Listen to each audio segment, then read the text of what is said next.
You don't have a money problem. You have a psychology problem. You can recite every wealth principle from memory, and the account still stays flat, year after year, because the mental patterns running underneath your decisions decide your net worth long before any tactic does. Income does not break the patterns. Intelligence does not.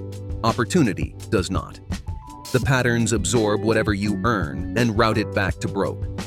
Below are the 7 psychological signatures that mark the people who will never build wealth. Read them honestly. Count how many are running you right now, because the number you land on is the actual diagnosis you came here for.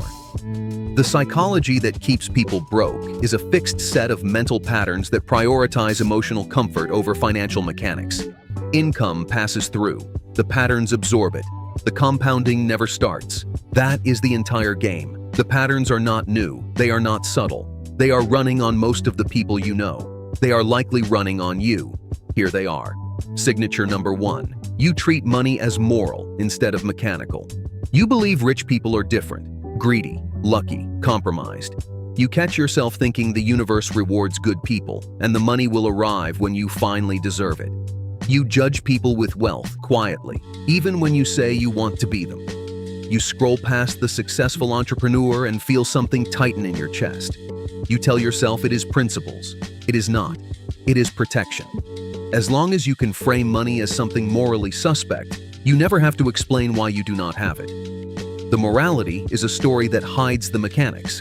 Wealth does not care if you are good. Wealth does not care if you are kind. Wealth is a system that responds to inputs. You feed it leverage and discipline, it compounds. You feed it morality and resentment, it disappears. The people who actually build wealth demoralized money a long time ago. They stopped asking if money was clean. They started asking how it moves. Signature number 2. You confuse comfort with safety. You think the stable job is the safe move. You think the predictable paycheck is the cautious choice. You think the apartment you can afford is the responsible one. None of it is safety. All of it is comfort. Safety is having 3 income streams when one disappears. Safety is owning an asset that pays you whether you show up or not. Safety is optionality you have built over years of inconvenience. Comfort is the absence of immediate discomfort. The two feel identical from the inside. They produce opposite outcomes from the outside. The people who never build wealth choose comfort every time the choice appears, then call it being responsible. The people who actually build wealth choose discomfort early, knowing the comfort it eventually produces is the only kind that lasts. Think back to the last time you avoided a financial risk. The new venture you did not start. The investment you did not make. The conversation with your boss you did not initiate. You called it cautious. It was not. It was preference for the feeling you already had. Every season of comfort you accept now is borrowed from the safety you were supposed to build. Signature number 3. You buy experiences to validate your identity instead of building one. The festival ticket, the boutique gym membership, the premium coffee from the place with the right aesthetic, the branded jacket, the weekend trip that ends up on the camera roll for 2 weeks. You tell yourself these are experiences. You tell yourself you are investing in memories. You are paying for proof that you belong to a tier you have not actually earned. Every purchase quietly admits the identity is not real yet. The people who actually build wealth stopped buying tier verification. They buy ownership. They buy time back. They buy infrastructure. They let the identity emerge from what they own, not what they spent. Pause for a second. Because recognizing the signature is not the work. Rewiring it is. And rewiring takes more than a YouTube video. It takes an environment that holds you accountable to the new patterns until they replace the old ones. That is what we built inside the 1% Club at school.com/VYBO. Real frameworks, real accountability, real people executing the rewiring instead of just diagnosing themselves. The link is in the description. 4 signatures left. Signature number 4. You avoid awkward financial conversations. The salary negotiation you accepted without asking. The raise you have rehearsed in your head for 14 months but never asked for. The split bill where you let the friends decide because you did not want to seem cheap. The contractor quote you accepted without pushing back. The invoice client who is 60 days late and you have not followed up because it feels uncomfortable. The fees you never asked the advisor about. The deposit you never requested upfront. Each of these is a financial transaction you let happen to you because the conversation felt awkward. The awkwardness is not personality. The awkwardness is identity. Specifically, the identity of someone who quietly believes they do not deserve to advocate for themselves financially. The people who build wealth normalized the awkwardness years ago. They ask, they negotiate, they follow up, they send the firm email, they request the deposit. Not because they are confrontational, because they understand that one uncomfortable conversation today saves a year of resentment later. The cost of avoiding it is paid out of the only finite resource you have, your future. Signature number 5. You mistake activity for progress. You read every personal finance book and never open a brokerage account. You watch every wealth video and never run a single sales call. You spend 3 Saturdays building a perfect budget that saves you $40 a month. Meanwhile, the income line ignored could double in a quarter if you actually executed. You research the niche for 6 months and never publish. You optimize the small thing because optimizing the big thing requires execution, and execution carries the risk of failing publicly. Activity feels productive. Activity is not productive. Output is. Activity is what people do when they want to feel like they are working without taking the real risk of the work. It is a sedative. The hours add up. The bookshelves fill up. The notebook gets thicker. And the bank account stays the same shape because the bank account responds to output, not effort. Picture 2 people watching the same video on building a coaching business.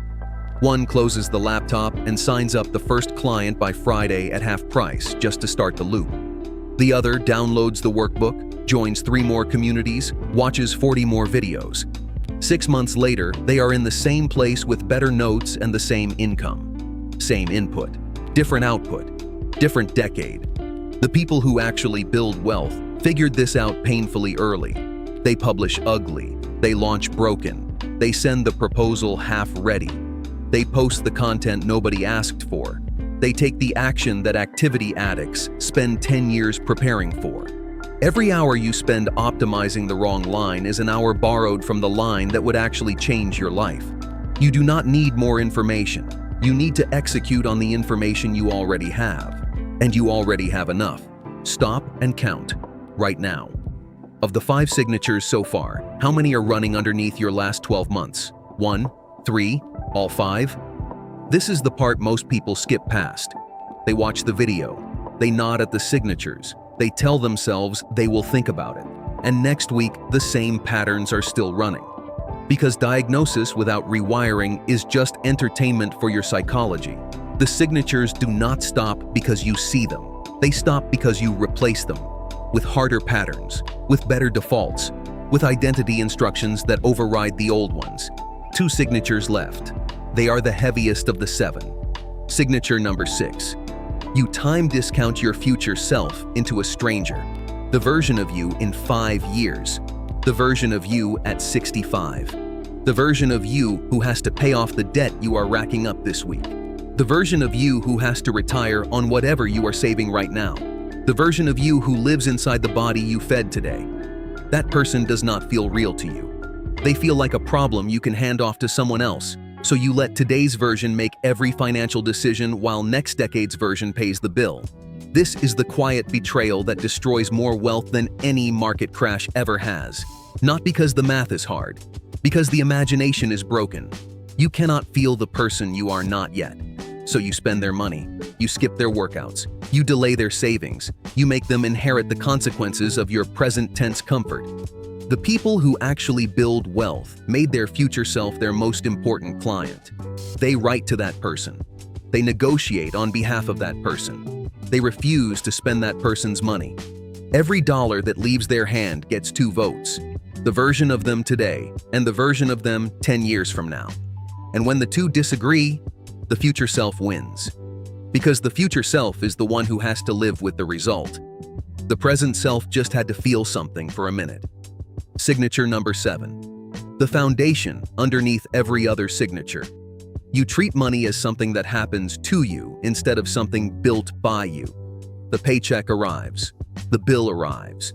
The raise either happens or it does not. The economy shifts. The taxes change. The unexpected expense lands. You react. You adapt. You complain. You wait for the next thing to happen so you can react again. Your relationship to money is passive. You receive. You spend. You hope. You blame whatever shows up on what someone else decided. The boss, the economy, the system, the market, the luck, the timing, the injustice. Other people made all the moves. You just live in the residue. This is the foundation under every other signature, because the moment you treat money as something that happens to you, every other signature follows automatically. The moralizing follows. Because if money is happening to you, you have to justify why it is happening to other people. The comfort as safety follows. Because if you cannot build, all you can do is shelter. The identity buying follows. Because if you cannot earn the tier, you have to perform the tier. The conversation avoidance follows.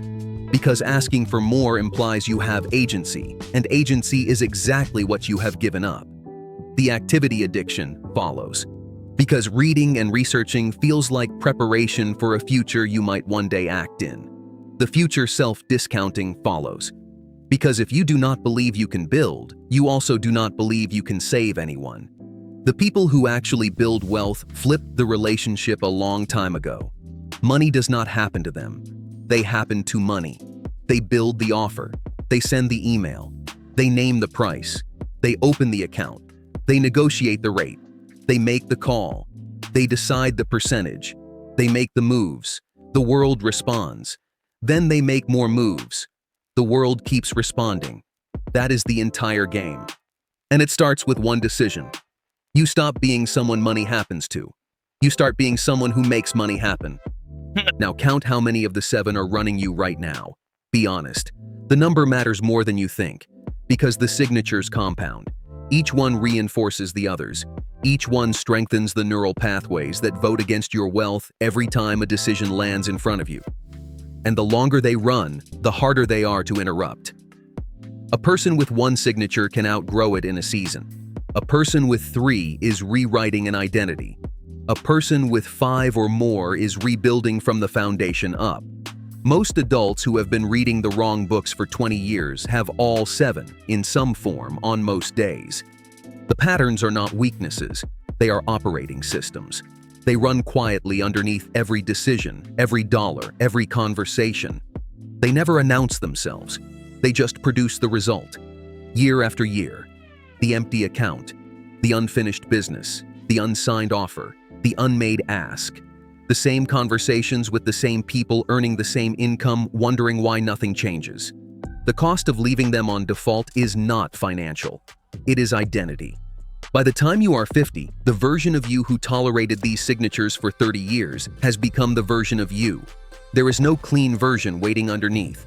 There is just the accumulation. And the accumulation is the person who never built wealth, not because they could not have, because they never broke the pattern. You already know which signatures are running you. You felt at least 3 of them while you were watching. Maybe 4, maybe 5. The recognition is not the breakthrough. The recognition is just the start. The breakthrough is the willingness to admit which patterns you have been performing as personality when they were actually the architecture of staying broke. The signatures are not who you are. The signatures are who you keep choosing to be every time the choice appears. And the choice appears every day, sometimes 100 times a day. Each time a dollar leaves your hand. Each time a conversation feels uncomfortable. Each time a goal feels too specific to commit to. Each time the future version of you needs an advocate and nobody shows up. The question that has been waiting on you is not whether you saw the signatures. You saw them. The question is whether you are the kind of person who acts on what they see, or the kind who keeps watching, keeps recognizing, keeps nodding, and keeps running the same architecture into the same year. The information is no longer the bottleneck, you are, and the only way out of the architecture is through it. 1 signature interrupted today, 1 pattern replaced this week, 1 uncomfortable conversation had this month. That is how the broke version of you finally stops winning. Next, watch the 22 mindsets that quietly keep you broke. They are the upstream patterns these 7 signatures all run from. If you saw yourself in 3 or more of these signatures, the next video is where you find out why. Recognize the signatures, interrupt the architecture, replace the defaults. Then watch what changes when the patterns underneath your decisions stop voting against you. That is the only path. Everything else is performance. The next video is below. Open it now if you mean it.